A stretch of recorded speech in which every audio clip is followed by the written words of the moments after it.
అయితే ప్రియమైనటువంటి దేవుని బిడ్డలారా, ఈ రోజున మన వాక్యం చూసుకుంటే లూకాసు వార్త 11వ అధ్యాయం 39వ వచనం నుంచి మరి చదువుకుందామండి. ఎవరైనా మీరు అన్మ్యూట్ చేసుకుని చదవచ్చు. లూకాసు వార్త 11వ అధ్యాయం 39వ వచనం.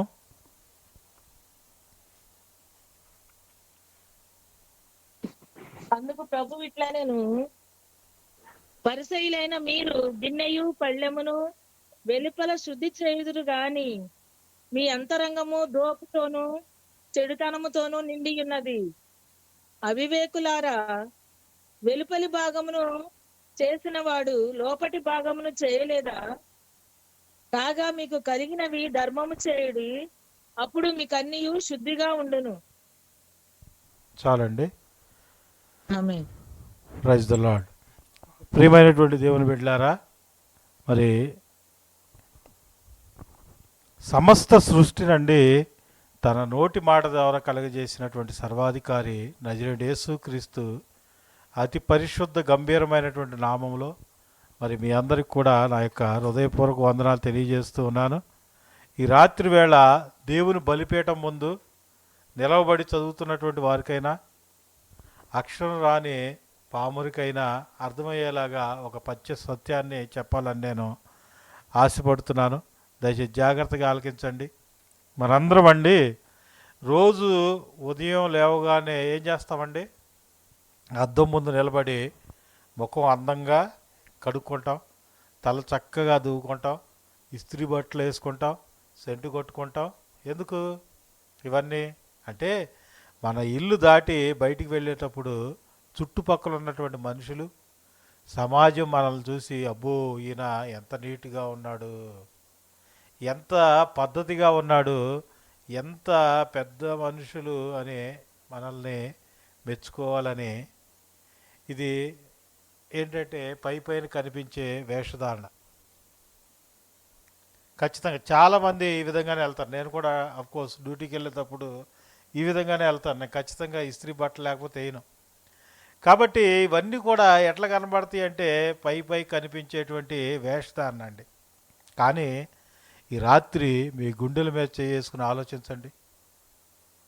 మీరు ఎవరి ఇంటికైనా వెళ్ళేటప్పుడు వారు ఒక నీళ్ళు గ్లాస్ తీసుకుని దాన్ని బయట అంతా సోపు పెట్టి తెల్లగా మెరిసిపోయేలా కడిగి ఆ గ్లాసు లోపల మాత్రం భయంకరమైనటువంటి ఈగలు, పురుగులు, మురికి, పాచి అంతా ఉంచి అందులో పాలు పోసో నీళ్లు పోసో మీకు తాగటానికి ఇస్తే మీరు ఆ నీళ్లు తాగుతారా? ఒక్క క్షణం ఆలోచించండి. అంటే క్షణం కూడా ఆలోచించకుండా ఏమంటారా అంటే ఆ గ్లాస్ ముట్టుకోరు కదా ఎవరైనా కూడా. ఇప్పుడు ఫర్ ఎగ్జాంపుల్ ఇంకా మీకు చెప్పాలంటే టీ షాప్కి వెళ్తారు. మీరు టీ షాప్కి వెళ్ళిన తర్వాత ఎవరో ఒకడు బీడీ తాగేవాడో సిగరెట్ తాగేవాడో ఆ గ్లాస్తో టీ తాగాడండి. దాన్ని కడగకుండా అదే గ్లాసులో మీకు పోషిస్తే ఏమంటారు ఆలోచన చేయండి. చీ అంటారన్నమాట. అంటే ఆ గ్లాసును ముట్టుకోరు కదా, చీ అనేసి బయటకు వచ్చేస్తారు. ఆ గ్లాస్ మెరిస్తే సరిపోతుందా? లోపల ఇంత మురుగు దాచుకుంచుకుని నాకు ఇట్లా ఇస్తావా అంటారండి. మొహం మీదే పారబోస్తారు.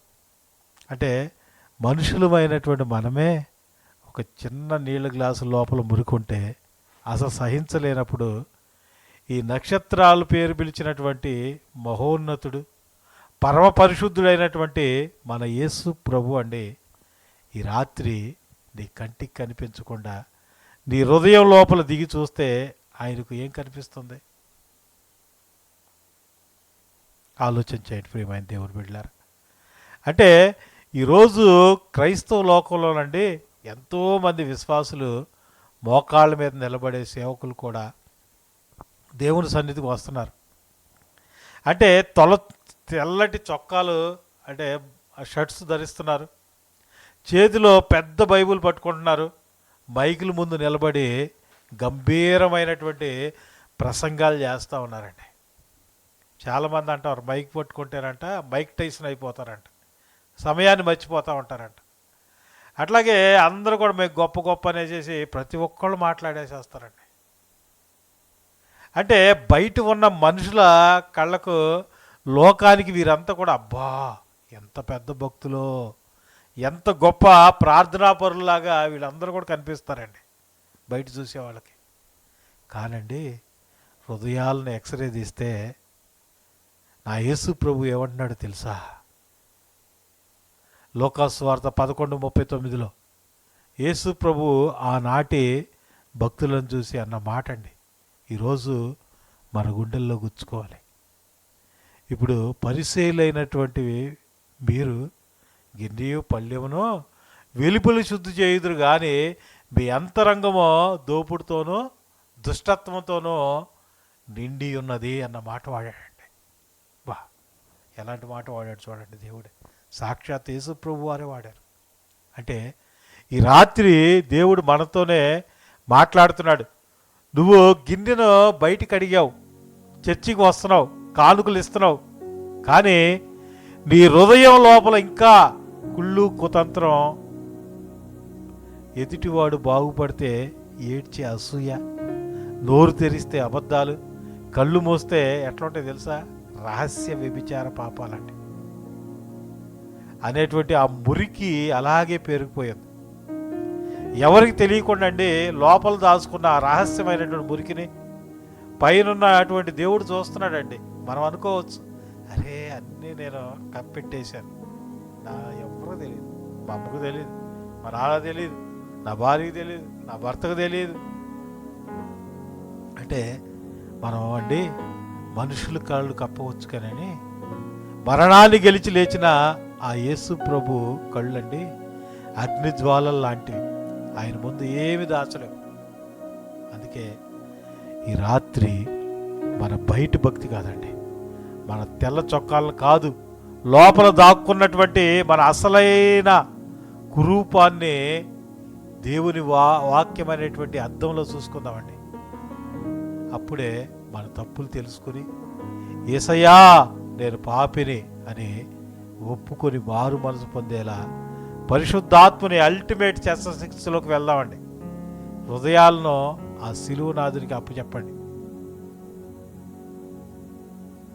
మరి చిన్న ప్రార్థన చేసుకుని అర్థమయ్యేలా, మన గుండెలు కదిలిపోయేలా చరిత్రలో జరిగినటువంటి ఒక అద్భుతమైన యథార్థ సత్యాన్ని మీకు చెప్తాను వినండి.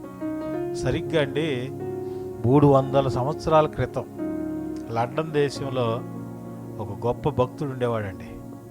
ఆయన పేరేంటో తెలుసా అంటే జాన్ వెస్లీ. ఆయన సామాన్యుడు కాదండి, ఒక పాస్టర్ గారి కుమారుడు. పెద్ద చదువులు చదువుకున్న పండితుడండి అతను. రోజు చర్చికి వెళ్ళేవాడు, బైబిల్ చదివేవాడు, మళ్ళా ఉపవాసాలు కూడా ఉండేవాడు. బయట లోకానికి చూసే మనుషులందరికీ ఆయన గిన్నె వెలుపల తెల్లగా కడిగినట్లు ఒక 100కి 100 మార్కులు వేయదగ్గ పెద్ద భక్తుల్లా, పెద్ద నీతిమంతుల్లా కనిపించేవాడండి. చివరికి ఎంతవరకు వెళ్ళాడంటే తాను పుట్టిన దేశాన్ని విడిచిపెట్టి అమెరికా దేశంలో ఉన్నటువంటి అడవుల్లో ఉండే అనాగరికులకు, అంటే చెంచు ప్రజలు అంటాం కదా మనం, ప్రజలకు యేసు ప్రభు సువార్త చెప్పడానికి ఒక పెద్ద ఓడ ఎక్కి మిషనరీగా బయలుదేరాడండి. కానండి ఆయన ఓడలో వెళ్తుండగా అట్లాంటిక్ మహాసముద్రం మధ్యలో ఒక భయంకరమైన రాత్రి వచ్చిందండి. ఆకాశానికండి చిల్లులు పడ్డట్లుగా వాన సముద్రంలో కొండలంతా పెద్ద అలలుగా ఎగిసిపడుతున్నాయండి. ఓడ ముక్కలైపోతుంది.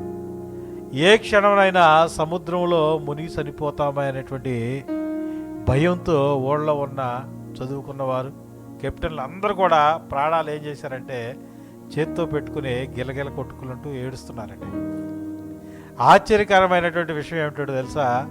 అంటే లోకానికి వాక్యం చెప్పడానికి వెళ్తున్న ఈ పెద్ద మిషనరీ జాన్ వెస్లీ కూడా చావును చూడగానే లోపల భయంతో ఏమైందంటే వణికిపోయాడు.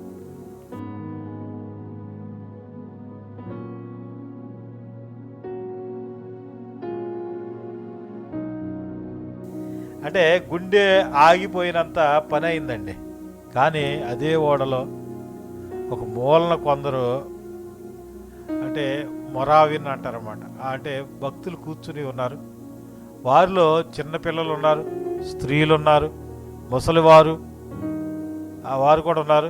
అంటే ఓడ మునిగిపోతుంటే చావు కళ్ళు ముందు కనిపిస్తుంటే వారు మాత్రం మాత్రం అండి భయం లేకుండా ఎంతో ప్రశాంతంగా కళ్ళు మూసుకుని చప్పట్లు కొడుతూ సజీవుడైన యేసు ప్రభువుని స్తుతిస్తూ పరలోకపు గీతాలు పాడుతున్నారండి వీళ్ళు మాత్రం.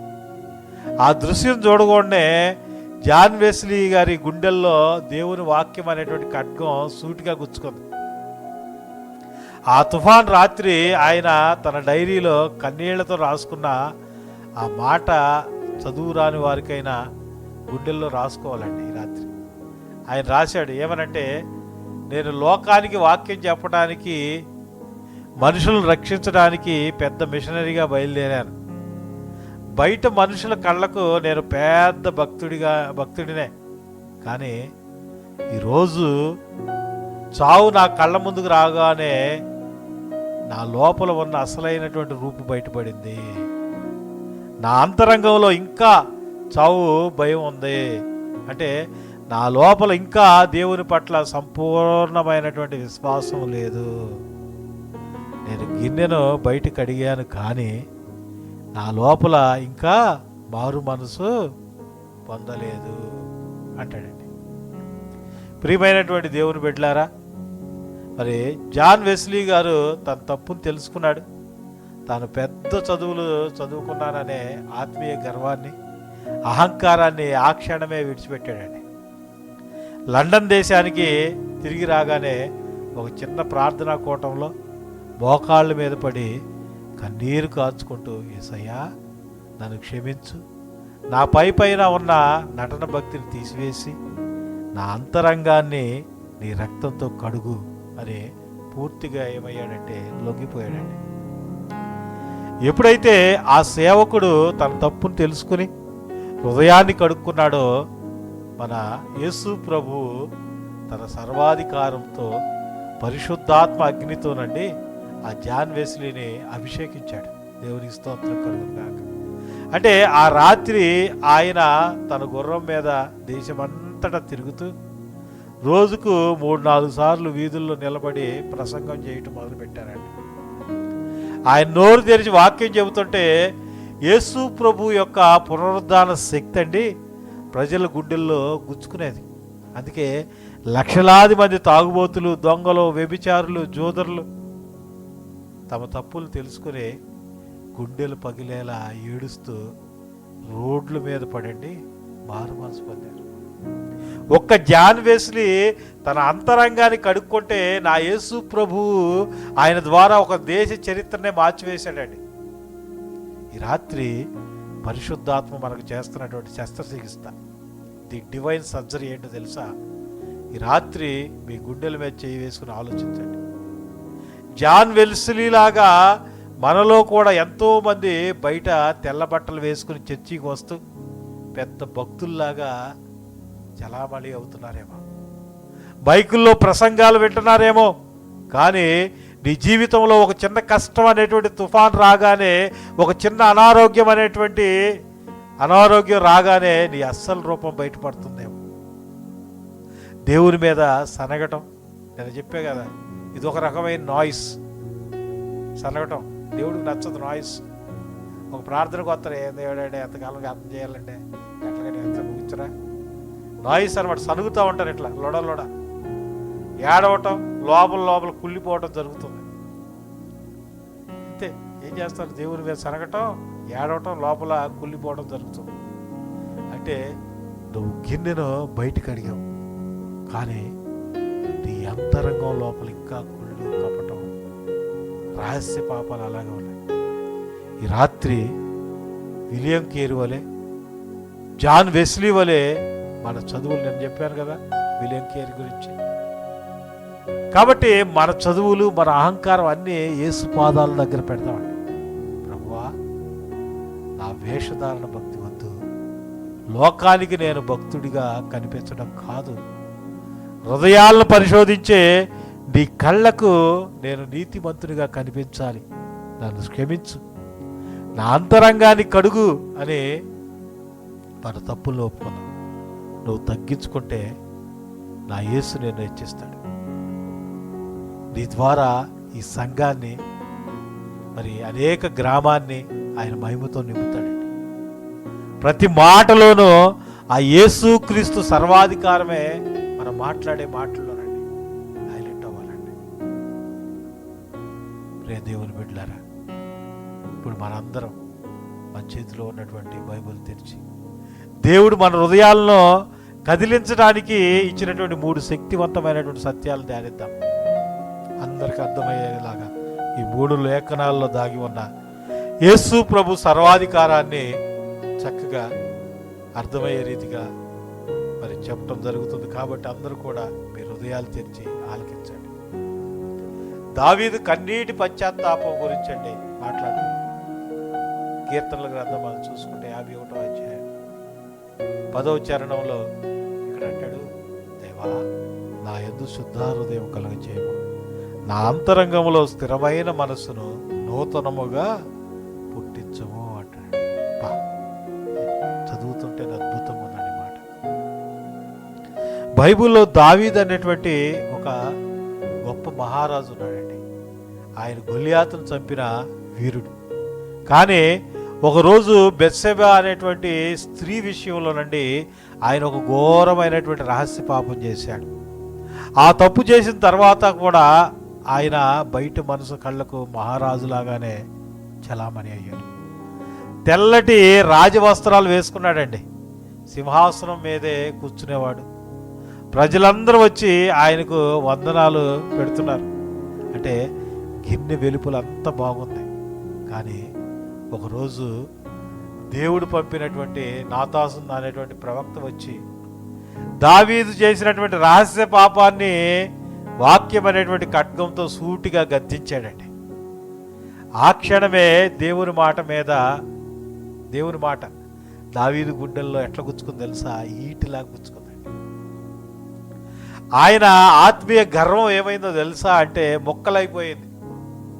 సింహాసనం దిగి కింద పడి ఏడుస్తూ, ప్రభువా నా రాజరికం పోయినా పర్లేదు, నా ఇజ్జత్ పోయినా పర్లేదు, నా లోపల ఉన్న వ్యభిచారపు మురికిని కడుగు ప్రభువా, నా యందు శుద్ధ హృదయం కలగజేయని ఆ రాత్రంతా కన్నీళ్లతో తన పరుపును తడిపాడండి. ఈ రాత్రి సర్వాధికారి అయినటువంటి యేసు ప్రభువుకు నీ తెల్ల చొక్కాలు వద్దండి. నువ్వు చర్చిలో వేసే పెద్ద పెద్ద కానుకలు వద్దు. ఆయన చూస్తుంది నీ గుండె లోపల ఉన్న భాగాన్నండి. నువ్వు లోపల కుళ్ళు ఉంచుకుని బయట భక్తుడిలాగా నటిస్తే ఆయన అసహించుకుంటాడు. జాగ్రత్త. ఇప్పుడైతే దావీదు వలె నీ తప్పు తెలుసుకుని రోధిస్తే నా యేసు నేను క్షమించి నీ అంతరంగాన్ని నూతనపరుస్తాడు. దేవుని స్తోత్రం కలుగుతాడు. రెండోదిగా చూస్తేనండి, ఇర్మియా గ్రంథం 17వ అధ్యాయం 9 నుంచి 10 వచనాలు చదివితేనండి అక్కడ ఒక మాట రాయబడి ఉంటుంది. ఏంటో తెలుసా? హృదయం అన్నిటికంటే మోసకరమైనది, అది ఘోరమైనటువంటి వ్యాధి గలది, దాన్ని గ్రహించువాడెవడు? వాని క్రియల ఫలము చొప్పున ప్రతి వానికి ఇచ్చుటకు యెహోవానైన నేనే హృదయమును పరిశోధించువాడను అన్న మాట రాయబడి ఉంటుంది. అంటే హృదయాలను ఎక్స్రే తీసే దేవుడు అండి మన దేవుడు. ఎవరండి చెప్పండి? హృదయాలను ఎక్స్రే తీసే దేవుడు. అంటే జాగ్రత్తగా ఆలకించండి. మన శరీరానికండి ఏదైనా రోగం వస్తే డాక్టర్ గారు ఏం చేస్తారు? పైన చూసి రోగం కనిపెట్టలేరు కాబట్టి మనల్ని ఏం చెప్తారు? మిషన్ లోపల పెట్టి ఎక్స్రే లేదా స్కానింగ్ చేస్తారు కదా. ఎక్స్రే లోపల మన మాంసం వెనుక దాక్కున్నటువంటి ఎముకలు ఉంటాయి కదా. రోగాలన్నీ డాక్టర్ గారికి స్పష్టం కనిపిస్తాయి. సరిగ్గా అలాగే ఈ లోకంలో ఉన్న మనుషులండి నీ ముఖాన్ని చూసి, నీ నవ్వును చూసి నువ్వు చాలా మంచోడు అనుకోవచ్చు. కానీ హృదయాలను ఎక్స్రే తీసే నా యేసు ప్రభు పైనుండి నీ లోపలికి చూస్తున్నాడు. మనుషులు కళ్ళు కప్పవచ్చు కానీ అండి దేవుని కళ్ళు కప్పడం ఎవరికి సాధ్యం కాదండి. నీ హృదయం లోపల దాక్కున్న ఆ కపటము, ఇరుగు పొరుగు వారి మీద ఉన్న ఆ కక్షలు, అసూయాలు, రహస్యమయ అపవిత్రమైనటువంటి ఆలోచనలు, ఆ ఘోరమ వ్యాధి అనమాట. అంతా యేసయ్యకి స్పష్టంగా అనిపిస్తుంది మనలో ఉండే. అంటే మన యేసు ఎంత గొప్పవాడంటేనండి, ఆయన కేవలం పై చూసే లోకపు మనుషులు లాంటి వాడు కాదండి. ఆయన హృదయాలను పరిశోధించి అంతర్యామి అండి. ఆయన అంటున్నాడు, నువ్వు మనుషులను మోసం చేయగలవు కానీ నన్ను కాదు. నీ అంతరంగ క్రియల చొప్పున నేను నీకు తీర్పు తీరుస్తాను అని చెప్తున్నాడండి. తీర్పు ఎలా తీరుస్తాడండి?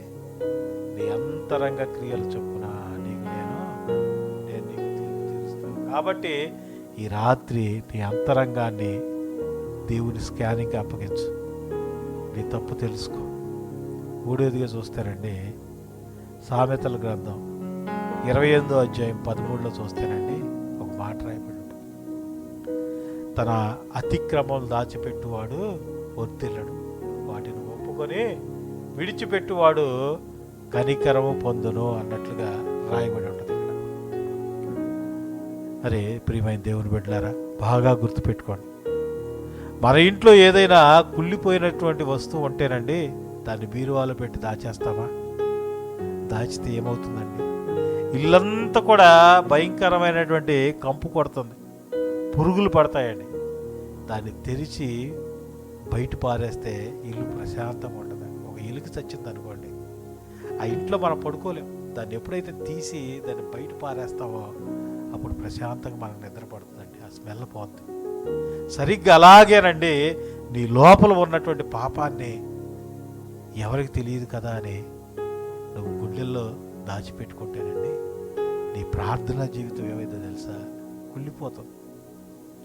నీ ఆత్మీయ జీవితం ఒక ఎండిపోయినటువంటి శ్మశానంలాగా మారిపోతుంది. నువ్వు ఎప్పటికీ ఆత్మీయంగా పైకి రాలేవు. నువ్వు వర్ధిల్లలేవు. ఎప్పటికి కూడా నువ్వు వర్ధిల్లలేవు. కొంతమంది ఉంటారు యుగ యుగాల నుంచి, తరతరాల నుంచి వెళ్తూ ఉంటారు మందిరానికి. వాళ్ళు ఎప్పుడు కూడా వర్ధిల్లదు. ఎప్పుడు అక్కడ చూస్తేనండి ఏ ప్రశాంతత ఉండదు, శాంతి సమాధానమే ఉండదు ఆ కుటుంబంలో. ఎందుకు వెళ్తున్నారు రోజు మందిరానికి వెళ్తున్నారు, ఎప్పటికీ ఆత్మీయ పైకి రాలేరు, వర్ధిల్లేరు. కాబట్టి ఇక్కడ నా యేసు ప్రభు యొక్క అమూల్యమైనటువంటి ప్రేమ, గొప్పతనం కనిపిస్తుంది.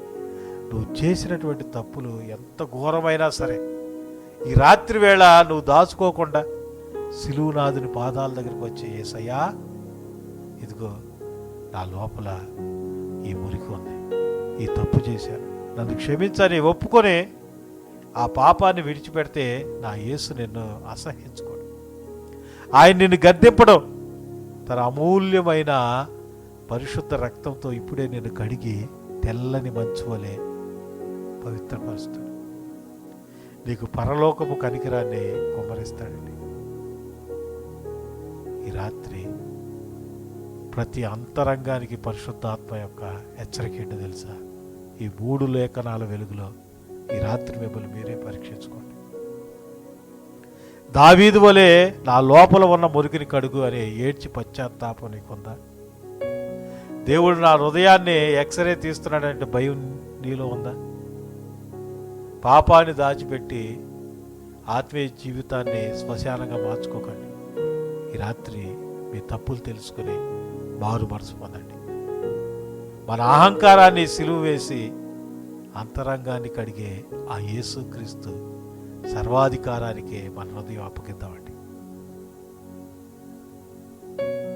లోపల మురికి దాసి కుష్ఠరోగం మారినటువంటి గెహాజీ, ప్రియమైనటువంటి దేవుని బిడ్డలారా, జాన్ వెస్లీ గారి జీవితాన్ని చూసాం కదా, దావీదు మహారాజును చూసాం. ఇప్పుడు మన బైబిల్లో నుండి పైకి పెద్ద భక్తుడిలా చలామణి అవుతూ లోపల ఆశను పాపాన్ని దాచుకుని సర్వం పోగొట్టుకున్న ఒక భయంకరమైనటువంటి సాక్ష్యాన్ని మీకు చూపిస్తాను, జాగ్రత్తగా. మనకండి పాత నిబంధనలో ఎలీషా అనేటువంటి ఒక గొప్ప దేవుని ప్రవక్త ఉన్నాడు. ఆయన దగ్గర గెహాజీ అనేటువంటి ఒక శిష్యుడు ఉండేవాడండి. ఈ గెహాజీ సామాన్యుడు కాదండి. కాదు, ఎల్లప్పుడూ దేవుని సేవకుడి పక్కన ఉండేవాడు, ఆయనతో పాటే తిరిగేవాడు, ప్రార్థనలు చేసేవాడు. బయట చుట్టుపక్కల ఉన్న మనుషులందరికీ గెహాజీ ఎంత పెద్ద భక్తుల్లా కనిపించేవాడు తెలుసా. గిన్నె వెలుపల 100కి 100 మార్కులు అండి ఇతనికి. ఒకరోజు అండి అన్య దేశపు సైన్యాధిపతి అయినటువంటి నామాను అనేటువంటి ఆయనకు భయంకరమైనటువంటి కుష్ఠరోగం వస్తే ఎలీషా ప్రార్థన ద్వారా నయమానికి కుష్ఠరోగం తగ్గిపోతుంది. ఆ సంతోషంలో నయమాను ఎంతో బంగారం, వెండి, విలువైన వస్త్రాలు కానుక ఇవ్వబోతే దేవుని సేవకుడైనటువంటి ఎలీషా, నాకు దేవుని సేవ ఉచితం, నీ కానుకలు నాకు వద్దని తిరస్కరించి పంపేసేవాడు. కానీ అక్కడే నిలబడ్డ ఈ శిష్యుడు గెహాజీ హృదయం లోపల ఏం జరిగిందో తెలుసా.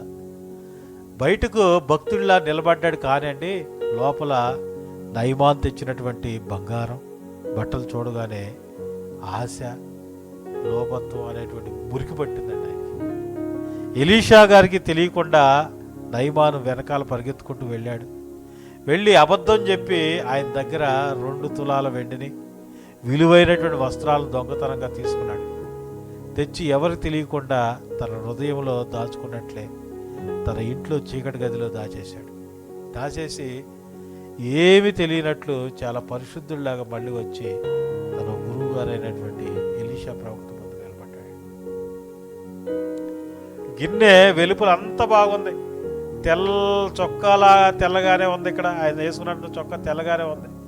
అప్పుడు ఎలీషా ప్రవక్త ఏం చేస్తారంటే గెహాజీ వైపు చూసి తీక్షణంగా చూసి ఒకే మాట అడిగాడు, గెహాజీ నువ్వు ఎక్కడికి వెళ్ళావు?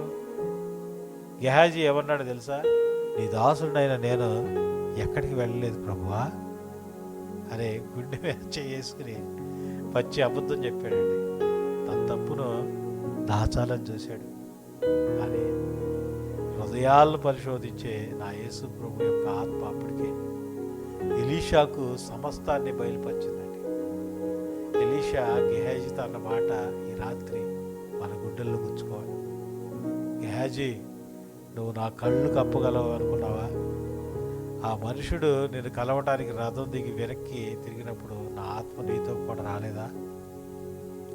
నువ్వు రహస్యంగా డబ్బు, బట్టలు తీసుకున్నది పైనున్న దేవుడు చూడలేదా? ఇది డబ్బులు సంపాదించే సమయమా? కాబట్టి నయమాను వదిలినటువంటి ఆ భయంకరమైనటువంటి కుష్ఠరోగం ఇప్పుడే నిన్ను నీ వంశానికి ఎప్పటికీ అంటుకొనును గాక అన్నాడండి. ఒకటే మాట పరిశుద్ధ గ్రంథం చెబుతుంది. ఆ క్షణమేనండి గెహాజీ కుష్ఠరోగి మంచు వలె తెల్లగా మారి ప్రవక్త సన్నిధి నుండి బయటకు వెళ్ళిపోయాడు. ఆఖరికి సర్వం పోగొట్టుకున్నాడు. ప్రియ దేవుని బిడ్డలారా, మరి గెహాజీ దేవుని సేవలోనే ఉన్నాడు, బైబిల్ పట్టుకునే ఉన్నాడు. కానీ లోపల పాపాన్ని దాచుకున్నాడు, అబద్ధం చెప్పాడు, దేవుడి కళ్ళు కప్పాలని చూశాడు. చివరికి ఏమైంది? ఆయన జీవితం, ఆయన వంశం అంతా కూడా శాపగ్రస్తమైందండి. ఈ రాత్రి మీ ముందు నిలబడి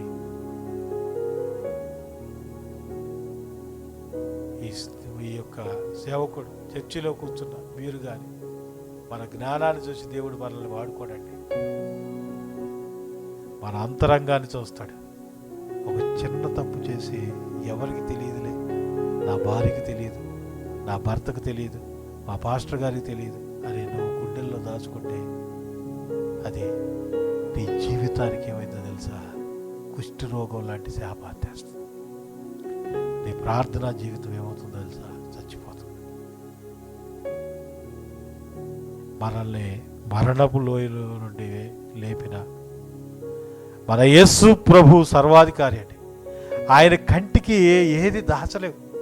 కాబట్టి గెహాజీలాగా అబద్ధాలాడుతూ పాపాన్ని దాచకండి. ఈ రాత్రే మీ తప్పులు తెలుసుకోండి. యేసు ప్రభు పాదాల దగ్గర ఒప్పుకొని ఆ అంతరంగం మురికిని కడిగేసి నూతనమైనటువంటి వారు మనసు పొందండి. ప్రియ దేవుని బిడ్డలారా, ఈ రాత్రి వేళ పరిశుద్ధాత్మ దేవుడు మన హృదయాల అంతరంగాన్ని తెరిచి సూటిగా ఒకే ఒక ప్రశ్న అడుగుతున్నారు. ఈ రాత్రి మీ ఇంట్లో పడుకునే ముందు నీ గుండెల మీద చేయి వేసుకుని ఆలోచించు. నీ గిన్నె లోపల ఎలా ఉంది? బయట సమాజానికి చుట్టుపక్కల ఉన్న మనుషులకు భక్తుల్లా నటిస్తూ లోపల ఇంకా ఇరుగు పొరుగు వారి మీద పగలు, ఎదుటివాడు బాగుపడితే ఏడ్చే అసూయలు, నోరు తెరిస్తే కపటపు అబద్ధాలు, కళ్ళు మూస్తే రహస్య వ్యభిచార తలంపులు గుండెల్లో దాచుకుని బతుకుతున్నావా? ఒక చిన్న మాట చెప్తాను, గుండెల్లో దాచుకోండి. మనకు ఈ ఊపిరిచ్చింది ఆ యేసు ప్రభు, మన కన్నీళ్లు తుడిచేది ఆ యేసు ప్రభు. అంత గొప్ప దేవుడు మన అంతరంగాన్ని చూస్తున్నాడని తెలిసి కూడా ఈ రాత్రి నీ పాపాన్ని ఇంకా దాచుకుంటావా? దాచుకుంటే నీవు వర్ధిల్లు. నీ ఆత్మీయ జీవితం ఎండిపోయినటువంటి శ్మశానం అయిపోతుంది. ఆనాడు దావీదు మహారాజు అయినా, దైవజనుడు జాన్ వెస్లీ అయినా, ప్రవక్త పక్కనే ఉన్న గెహాజీ అయినా అండి, దేవుని కళ్ళు కప్పలేకపోయారు. కానీ గెహాజీ తన తప్పును దాచి కుష్ఠరోగిగా శాపాన్ని తెచ్చుకుంటే, దావీదు జాన్ వెస్లీలు మాత్రం తమ తప్పును తెలుసుకుని కన్నీళ్లతో ఒప్పుకున్నారు. కాబట్టి నా యేసు వారిని కడిగి నూతనపరిచాడు. దేశాలను కదిలించేటువంటి యోధులుగా వారిని నిలబెట్టాడండి. కాబట్టి ప్రియమైనటువంటి దేవుని బిడ్డలారా, ఈరోజు మనం ఆత్మీయ తీర్మానం చేసుకుందాం. ఈ రాత్రి మన ఆత్మీయ యుద్ధ తంత్రాన్ని సరి చేసుకుందాం. గర్జించు సింహం వలె వచ్చేటువంటి సాతాను శోధనలను, భయాలను, రోగాలను వాక్యమైనటువంటి ఖడ్గంతో నిలబడి ఎదురుద్దామండి. వాడు మన పాదాల కింద ఊడిపోతాడు. కానీ శరీరీచ్ఛలు, లోక పాప ఆకర్షణలు మన కళ్ళ ముందుకు వచ్చినప్పుడు అక్కడ హీరోలా నిలబడుతుంది. ఏసేపు వలె ఏమాత్రం ఆలస్యం చేయకుండా దూరంగా పారిపోదామండి. మన హృదయాల్లో ఉన్న నేను అనేటువంటి అహంకారాన్ని, కుళ్ళును ఈ రాత్రి ఆ శిలువ మీద వేసి చంపేద్దామండి. ఎప్పుడైతే మనలో ఈర్షపు అనేటువంటి నాయిస్ వచ్చిందో, మరి నాయిస్ చచ్చిపోతుందో, ఈర్ష అనేటువంటి నాయిస్ చచ్చిపోతుంది. అప్పుడే మన జీవితాల్లో యేసు ప్రభు యొక్క సజీవ కార్యాలు, అద్భుతాలు నిరంతరం నిలిచి ఉంటాయి. అంటే చావవలసినటువంటి మనల్ని బ్రతికించిన మన యేసు ప్రభు ఒక్కడే సర్వాధికారి అండి. ఆయనే మనకు అల్టిమేట్ ఆశ్రయదుర్గం. దయచేసి ప్రతి ఒక్కరు, చిన్నపిల్లల నుండి పెద్దవాళ్ళు అందరూ కూడా మోకరిల్దామండి, కళ్ళు మూసుకుందాం. నీ హృదయం లోపల ఉన్నటువంటి ఆ మురికిని, ఆ రహస్య పాపాన్ని దేవునికి చూపించి, యేసయ్యా నన్ను గెహాజీలా విడిచిపెట్టుకు, దావీదులా నన్ను కడుగు, నాకు శుద్ధ హృదయం అని కన్నీటితో సమర్పణ ప్రార్థన చేద్దామండి. అందరూ కూడా దయచేసి తల్ల వంచండి. మహాపరిశుద్ధుడవు, హృదయాలను పరిశోధించే నా యేసు ప్రభువా,